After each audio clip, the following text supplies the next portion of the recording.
people are looking at so. This is a devil in talent. Do you understand?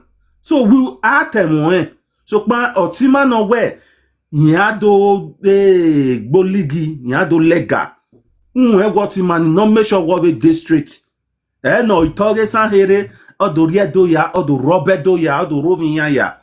Or the way yes I man or the way of if you gedo. Who have been weje. So you understand the point what Yeah, thank you, Epa. When you see that woman, so that you know, all those kind of people, those are the people who bring Edo people down, bring Edo down. Those that Monica's with her illiteracy character, where they do saga, they spoil everywhere. You understand? Those no, I don't like Camo, not in my friend. But my point here, you understand my point. As you expect, you understand my part, drag me. That's my point. That woman, I don't like her. I know my enemy. I know it's but I see her as one of the people who bring Edo community space down for this social media. And there are some areas where me they like to step my leg onto, not be everywhere and they go they talk. I also see people who they here as my people, that make me see come here contour because I understand these Asian people, the way I think they bring us down. I know their tactics and they watch them every day. So let me also come and say, don't be our sister, be our problem now. See the problem now. Let me more and more vex. I see. Yeah, no, it's in my vest, not the vest. Okay, no problem. Yeah, it's in why wasting with the time? Customers, I know the vest for you. Wow, no but sometimes, emiga wa day, I did them one. Okay, why and walk away. They go see go open. On that person go see up because now, if you see the talk now, it don't they show say because of say maybe the marry a son. Nah, and they don't want day after a son now. They want go straight to Benin. And she never even they put say some. He said if you see all the old single mother and I Benin made doing, you know they put some. Because today for this platform, somebody come say she talk well. I can't laugh. Now I say, okay, oh. He never even reach how many minutes. I got a year on that different story. Say, even yesterday, see what she talk. Today again, who can't know what want to happen for tomorrow? So this one not be Benin and Benin fight.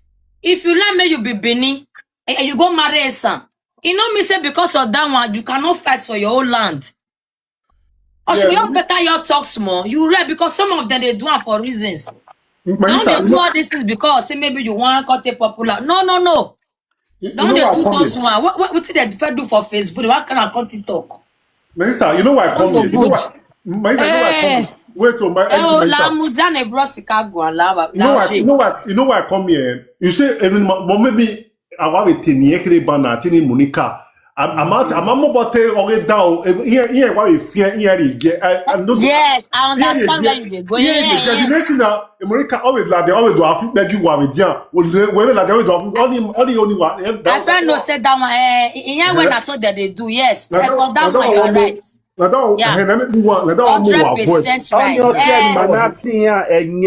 Only say manatia nye. We say Baba, we say. Amovigo Oruwanu, we say. Monica, here Don Prisigwa. Ti kage ye ti tawi ye no be Don Pris. Runda se yahi. Ti kole ogwegwi wege ogeni e wa honve mi no sunu. I understand. We are tired. Okay, Don Prisi ma we we koko da fun we wo we asi go yo understand? We ma ni ma agi advice egbe no na re what's better okolo ni wo igwa understand we na we social media turn for now. But we have some ivie do ivie sao ivie igbo ivie Yoruba ivie Ichekiro. Nobody no perfect error. No here or mase error. If ivie Ghana, if Italy na wajena Italy so no be marry ivie we ma marriage in sota. Understand? Ivitali Soriho, Sigomo Diane Yaki, where me de Ivitali Nikbia, La Diatia, Ivia Wia, Sigomo Diakio, Ivia Wia, Vina Mie, or was a Bogu Ivia Domanize, Inuedo, Ori Maiwa, Oiwa Muvavo, Wa, understand. Owa Muvavo, Wa, Nenivia Sanaha, Nogi, Oi Magbia. When if you say so, nive mare gbia. Iero wodoti today. A single modayahi.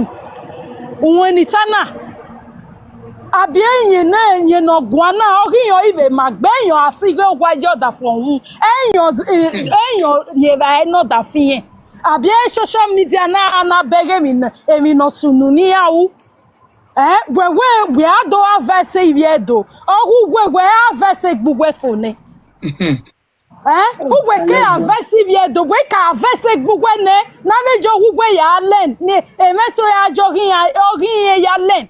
When it's ana, baya, we are avesive ye do, when ye white cola, there, mani mare ye sa, what lawa, and then I go one you white lawa,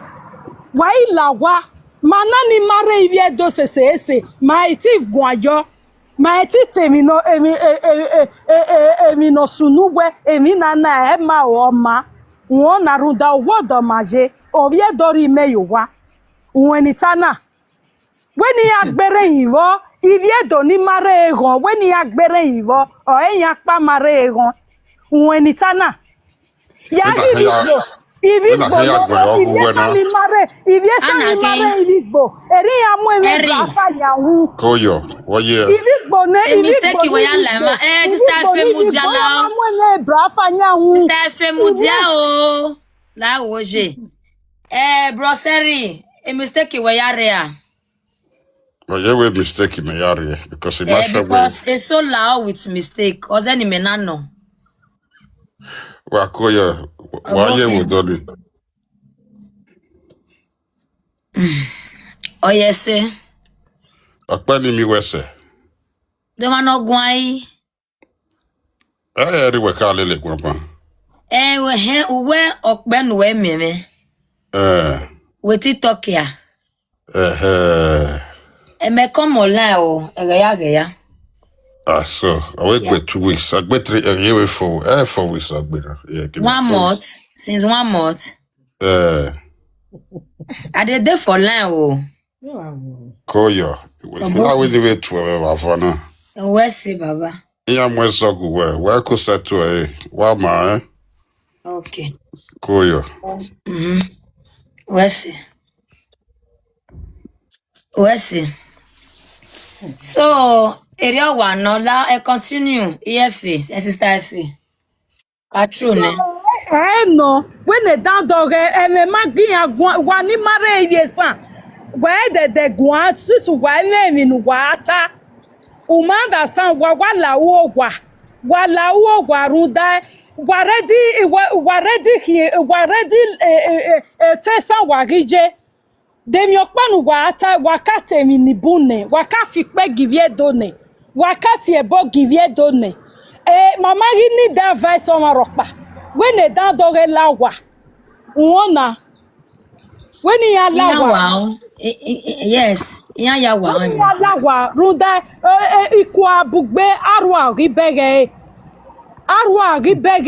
wana oka banoma wa social media na Facebook iya segbe ereya vision bo wa aga mu video ibuya ijowa wona Facebook na mahia na abege emini yawu beni ya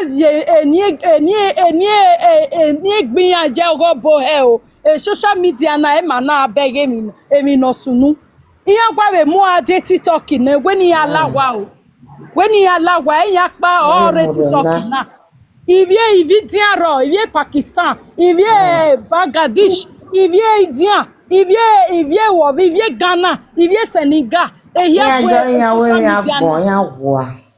mieux il vient do, il vient ça, il vient Nigeria, il va mouvoir. When il y a lawa, Me ave zege kontu. When you Amagwan. allow, I am your man. When you allow, Amagwan. Mani do ata mi ma we ni maru kmogwe orima. Ogo me no gbe me we anagbe. Eyono. We ti do gbe me bazagba. Nu do ga emi ame koko. Ere ya koke mani viedo. Gbe wo me o. Mani viedo ma nota. Ma neri mata mi make mi ni mata. Wale don prisi me mwame or imwanere don prisi wa. When ogba ka wi owo ani because of believe where wo kan don prisi go vie sanu oze popo ni oni na iga gboda fun social media. Be we no wo no go give me nwense we have vessel to in ro. There is a way why I go egun for you not to insult ekenukede. When they start like kata esi ma pare social media. And we had over monage money kana. Emi pataki ni mani vie do gele wa gbinaje ye we no ga sarire na no fin awo. Mana agbinaje money kala den egun e contribute. Egun ayo o we politics na wi egun e. Bene emi je ki nyo sebe wona maya maya na alade mana agun ajo wona ma gun ajo. Emi pataki na gun na we just ma agbina ne do egun ajo. Oga iwa hon ekene sabe do na kon. Wa he go bonu jigu won do no go donu wujo donu wu prefer. You can easily stay there. Mama argue, mama be so awake no mama do boy giogbe. Uga he wo don your fu egbere. Mr. My sister, stay where you are and remain there. Egbere dian, nu gbere dian. E do prisi me sunu ni yawa wo kan wa onu gun ayo ze wo ko no rogodo o ze be no experience we be say. Uri advice ni. Okonu wa agui. Obeke no we total so we gbe are video we. When we are advice anya. Ya advice no ma. O ya reason e nu ta mi den o ya wan egbe. I don't even understand. Because any me do wa, emi ne hi me ho ni me ba wota, me ga ata mi mana ba ma bai. Because when I yakoki mani wedu. Una okbi ave na ri obo kan bi ka nu wi bi ka nu to asenfo. O wa te me na me wu ka hin agbera na ge nu na ru gbagbon. O wi bi ka ni. O wi ma wi bi ka ni we na ka na ma we ne mi se. O wi bi agi ma wi traditional men yan kin o wi yan mu ne ko le ni yan yabo. Exactly, yes. Ewonuweje ne bo ewe bonuweje esigomo ebo na ewe sigomo da ofo ne mi na Monica no atuari ne mi na gbon na ma egbe ebo ga we sigomo da Monica okin afiwu fi mi ame Ebo ewe sigomo da enya na recognize black here. You understand? Omo no enegbe ga gun una gele onu gun nu tell no ro wori o ima wi e do ma se ima wi yon wa ma se e kera na mi ne ma e ba na mi no ma Exactly. me mi e do ne lori oku owe ni meje na from the beginning dedegbe ata e marriage na o ni me wan lera go mero. I don't even understand. My husband vow ni ewe single mother o wi e tile ye kobodu no pe anu de e social. Ekeni vi me o me have no da fun me ya wan ya ke wan ekeni na wa activities ma on da fun me akiwu na re no vi anjo o pe edo enu o pe edo ri o pe edo yo ko ni won ni my vakede. I don't even understand. So wala nyene do akwa agbo ya ku gbero wi yan ya all damn because yen mi no go me women imagu yon ma se imago de perfect ekero na be ria o wa be ro egbe. As far as Ekrona madame, or Polo Sekeronaria, making a county genema. Because me no go no ave you wa, maybe 100% character. Okay, maybe be. You understand? If you want to talk to Don Priest, Boria die, better wakaya begbuwa many major makame, a problem me. Because he may kind where or man no guaya minya or mwian or. Because me am so no we debe dia me debe because he yan back bow awa. You understand? So me let platform me there waiting where e mi no ba uni o ma kan because he yan no ile yakin. Ni yan agi gwana ne brom e donne ne don please kero bi ni we do no gba yan ero a live video ge ya defend ma you have not o ma we there why we no we o momo. You understand? O momo e mi ya ma kan wa mu we ni biesa gogoji ni biesa gogoji We wa go. What be my bejame ya ka No kon de ri banya agba be ku ave pe ma ku ebunya. understand mane ma we ma wan de tak pe ma ku yan yen wore Agba be pe ma ku ebunya, we no bunya. I want to know myself if you want to like don't know myself Cause stay it's like stay this your door signing ya ori we egbe so don you he belong. me okpe do mana no wari okuwe mo ko ni ma me mi ro pa me mi ro pa okpe do no dori ebe ni oye mu efia till today I can count many of them okpe do no woni me do mani bi do ro godo ina gba me mare ima iya meji ma yawe amana yawe single mother ni almost of years ani re mana a single mother ya iya yari okwo yari okpo ya mana ya mo pe Italy ya mu we Spain iya jo oni do amu ne koni yama iya mana jo ya mu we Jamie iya jo oni do amu ne koni yama Sorry man. 4,000 euro me ya we be France ma. Okpe you understand 4,000 euro. so what are you saying Bavaria me 2,000 na gba. ibi sa no ro godo ya re nu gba we mi bi e do veri oni mani bi e do agun ima kenita ibi e do egun ye emeno ma kian uwe ike mi we do ogun uwe akeke no kede be ni je ni idua ni nye ki awe no ma kan wo ya sun wo ki ya sun we na ro godo wo ki ya sun Ebe kia we Monica mo la social media na. Favorite easy with platform. Because it's sound ma gwa kodo. you understand iya wa down okay I remember when I want to marry Otapa o. Do we do no wo. O gbavo azodo ladian. Owe omona. Ogo meno ni mayawe DNA. Ano de asunu. O we do negbe oko. O pe do owo kungwe. I do tama wewe oga come go hospital mo go check am abi na my pikin. Esunu we do. Esunu so tell me Tomorrow. Ya gbebe gusaro tian e.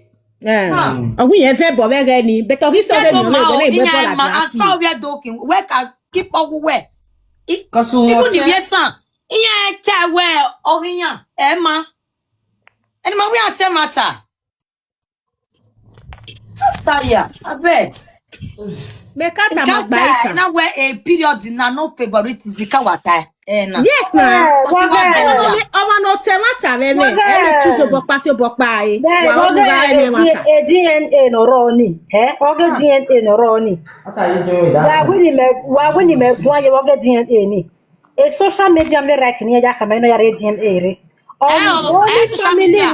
Na the man, come on, no. na the man family. That's the husband or the husband. Husband, Oba Pikin. Na the man. I don't want to call that man No, name like that man not get right. Now the husband and the husband family, now he get right to say, And the man support her too now. That this time. DNA. As he be said the thing they work out, they spread. So we go do and we tell show them. As far as the man and the family not talk, social media cannot tell you what to do.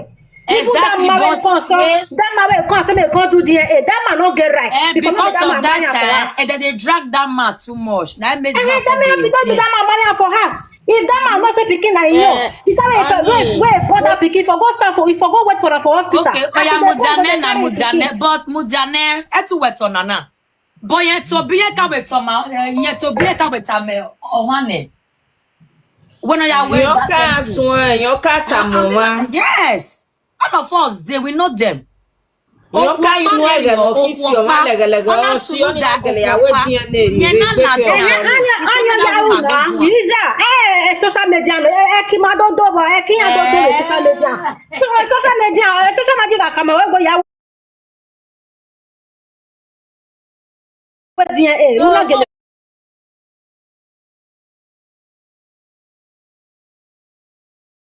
leave that one. For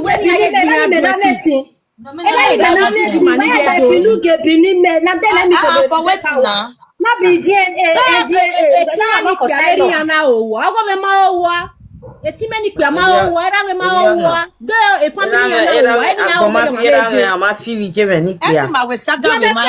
We are fighting up. When I say Bonnie do for this Ije veni akio mase wa yero wira veni. Ikpedo nu kpedo ya ba me ba ki class mo. That's my Atwagbe. Ate boni pie. Egba me gbugu be ahom no gba no si eti ya no roto na ge agbaika. Esa egbina ni esa gbina ni wie do wi esa gba gbina no agbaika so. Nyo suo agbaika ga yo wi do me party no kin ajo no na yari opo ki o obado awu wa wa mi e ba se ni eri gwa ke mi wie do. Odo awu re. O wa le opo ki o ni ne. Before you know it, or you will get ya or anything ever or would be la lobo sijo. Jina wagimachana jina yagbe paika. Wagimaseme Monica for now. Eti magbeni body, but any person when want join Okpaika, I will be. Ima Monica makagbe sin so mama toge Monica se mama toge paika se ni ma yanya nyoge Monica na ho oba pikin me and dey bias baby sky O we do ba ma pe ni ma so made it matter aga gbe Okpaika di meneska ina do dey bayan wa be gbe me a be gbo e ba e na so the fact you be o e be like say una dey waka e me waka lele ya all the obìnrin women don come out. Abu my mia, and you short video. All the opening women they verse for TikTok. Any person where people go connect. Baby sky, you reckon you do what in a mia? But one again, you know,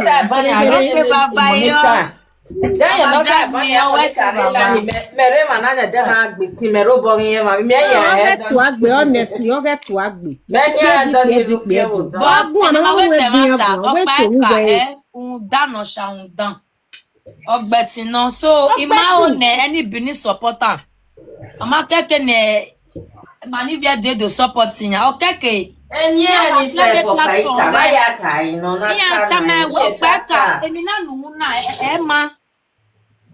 nu na ema because aga me we are trying to care a platform and that's what I talk do o ko ni do ametin metin and uniwe kegie etimani ku ni omesan ni weri esan wanari ege no gba eka ya mo wa waria wa agba eka gbo mama ama iwe to ope na gbon we ma wa ijo bo we no gba eka ese ni ona temi ekene mi je we ni mewe ewe no wa ya ni emo wa mo yo to pata Ogbaika pa me wa mi no wa okwo oba no wa gbikin ari every time every people yani. You understand? Wanari ehere no ya mu wa wari all the name of Agbaika we no wa nya yo wo ke don priest ye na we because no na otun oriye president France. You understand? We because wa ka jo godo. Imuni go no mu wa. We keep wherever una adawe una mu don prisi na sowo wa don prisi to sie o ma eblishere re uke ku efua wenu ya vai me so nu si averio iko we eblishere re don prisi nenia hi ne no hita ma gbon eriro unu ebun aru ahun fua uke ru ahun fua wa fi mana gie no me so no dolo eji no ya vai ko se re don prisi ya so obo rubbish. Oye tebu, oye musu me ga gba mu O ma blish brain. My blish brain no ga. Blish brain oge. Ije ni me asu ba ma le ya ku eni megbe. Ni megbi wu. Yo wese. Obe ke do ba wa ko wa ya wa wese o ka ba no de ba wa. Wese ma. Ogo no ri best.